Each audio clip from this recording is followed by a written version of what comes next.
விட்டத்தை பார்த்துட்டு தூங்குறது அவ்வளோ ஜாலியாக இருக்குது. பரவாயில்ல. காலையில சாப்பாடு செஞ்சாச்சு ஹோட்டலுக்கு தேவையானதெல்லாம். ஆனால் இன்னும் ஒரு கஸ்டமர் கூட வரல. இதுக்கப்புறம் தான் வருவாங்க போல. சரி, வந்த உடனே நல்லா கவனிக்கணும். கொஞ்ச நேரம் தூங்குவோம். நைட்டு டிஃபன் கடை போடலாமா வேணாமா? இவ்வளோ நாள் காலைல மட்டும் தான் போட்டோம். நைட்டு போடலாமா வேணாமா? சரி விடு. காலையிலே காற்று வாங்குது. நைட்டு மட்டும் இன்னும் ஓடவா போகுது. நாம் இனிமேட்டு காலையில சமைச்சிட்டு காலைல கடையை மட்டும் பார்ப்போம். நைட்டு கதையோ வேணாம். ஏதோ கஸ்டமர் வர்ற மாதிரி சத்தம் கேட்குது. சரி வரட்டும், பார்ப்போம். வந்துட்டு நம்ம படுத்துருக்கத்தை பார்த்து கடை காற்று வாங்குதுன்னு நினச்சிட்டு போயிடுவாங்க திருப்பி. அதனால முதல்ல எழுந்து உக்காருவோம். அட, என்னடா இது, கஸ்டமர் வரும் பார்த்தா 2 குட்டி பசங்க வந்திருக்குது. சரி, என்னன்னு தான் கேட்போம்.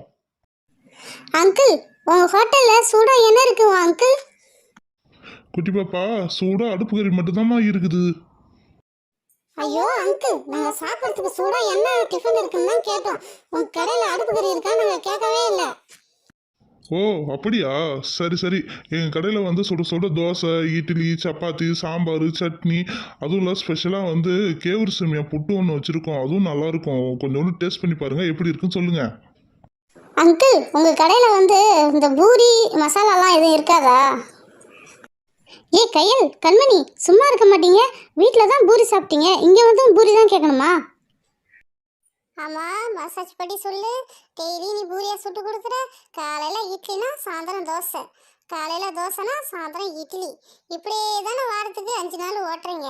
மீதி 2 நாளில் எதாவது செஞ்சு தருவீங்களான்னு பார்த்தா அப்போ வந்து நீங்கள் என்ன பண்ணுறீங்க?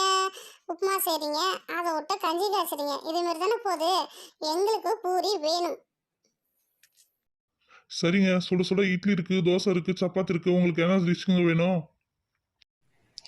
ஆளுக்கு ஒரு தோசை வைங்க. தொட்டுக்க வடகறி அது மாதிரி எதாவது ஸ்பெஷலாக வச்சுருக்கீங்களா? இல்லைங்க, எல்லா தோசைக்கும் இட்லிக்கும் சட்னி சாம்பார் மட்டும்தாங்க தொட்டுக்க, வேறு எதுவுமே செய்யலைங்க.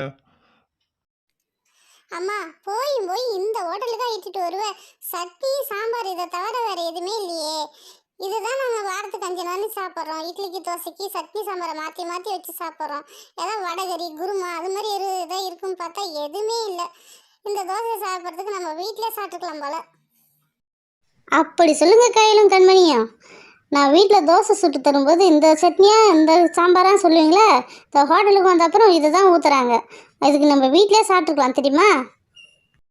ஆமாம்மா, இந்த ஹோட்டல் சட்னி சாம்பாருக்கு நம்ம வீட்டில் செய்கிற சட்னி சாம்பாரே பரவாயில்லம்மா.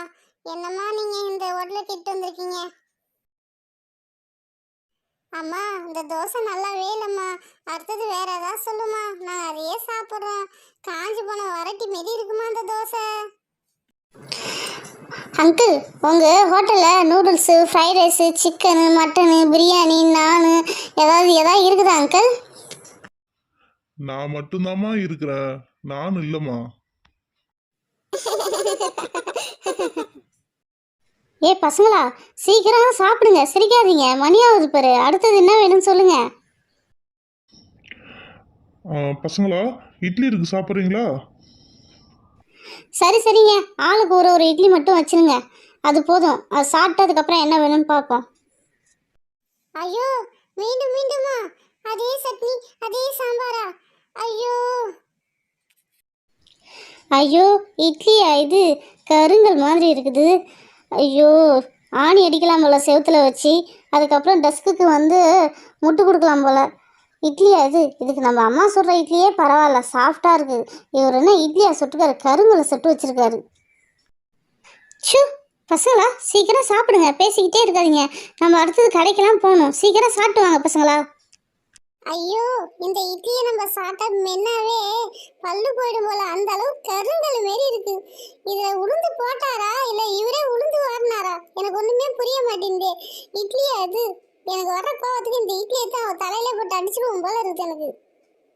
அம்மா சுட்ட இட்லியை பேசினால இது உனக்கு தேவைதான். சரி சரிங்க, அடுத்தது நம்ம ஹோட்டலில் வந்து சப்பாத்தி இருக்குது. சப்பாத்தி நல்லா இருக்கும், வேணா ட்ரை பண்ணி பார்க்குறீங்களா? சரி, இட்லி தான் இப்படி இருக்கு. இவரை பார்த்தா இந்திக்கார் மாரி இருக்குது. அவங்களாம் வந்து சப்பாத்தி சும்மா புசு புசுன்னு போடுவாங்க. இவரு அந்த அளவு தான் போட்டு வச்சிருப்பாருன்னு நினைக்கிறேன். சரி, அந்த சப்பாத்தி ஒன்று வைங்க எல்லாருக்கும். இந்த சப்பாத்திக்காவது ஏதாவது குருமா அது மாதிரி ஏதாவது வைப்பீங்களா? வாய்ப்பே இல்லைங்க. நான் 10 வருஷமாவே நான் சட்னி சாம்பார் வச்சு தான் இந்த கடையே ஓட்டுறேன். நீங்க இப்ப நடுவுல வந்து குருமா கேட்குறீங்க, வடகறி கேட்குறீங்க. அதெல்லாம் முடியாதுங்க. என்ட்ட என்ன இருக்கோ அதாங்க குடுப்போம். சப்பாத்தி எப்படி இருக்கு? சாஃப்ட்டா இருக்கா சொல்லுங்க? ஏய் கையில சப்பாத்தி ஓரளவுக்கு பரவாயில்லல. இட்லி தோசைக்கு சப்பாத்தி பரவாயில்ல, நல்லா தான் இருக்குது. இந்த சாம்பாரை தான் ஊற்றி கொள்றாங்க. சரி இதையும் டாலா நினச்சிட்டு சாப்பிட்ருவோம். அம்மா, நீ வீட்டில் செய்கிற இட்லி தோசையே பரவாயில்லம்மா. தயவு செய்து எங்களை ஹோட்டலுக்கு மட்டும் இட்டுட்டு வந்துடாதம்மா. எங்களால் முடியலம்மா. ஓஹோ நானா, இப்போ தான் அம்மாவுடைய அருமை என்னன்னு தெரியுதா உங்களுக்கு? நான் செய்கிற ஃபுட்டு நல்லா இல்லை நல்லா இல்லைன்னு சொல்கிறீங்களே, இப்போ சாப்பிட்டு பார்த்தீங்களா வெளியில் வந்து இது எப்படி இருக்குது? அம்மா சாரிம்மா, என்றைக்குமே வீட்டில் செய்கிற உணவு தான் சிறந்தது நான் இன்னைக்கு தெரிஞ்சுக்கிட்டோம். இனிமேட்டு நீங்கள் வீட்டிலே செஞ்சு கொடுங்கம்மா. ஏங்க பில்லை போடுங்க. 3 இட்லி, 3 தோசை, 3 சப்பாத்தி. ஆ, 4 8 3 ஓகேங்க. ரூ. 350 பில்லு. ஐயோ 350? இந்த 350 ரூபாய்க்கு 2 நாளைக்கு நான் மளிகை சாமான் வாங்கி வச்சு சமைச்சு வீட்டிலே சாப்பிட்டு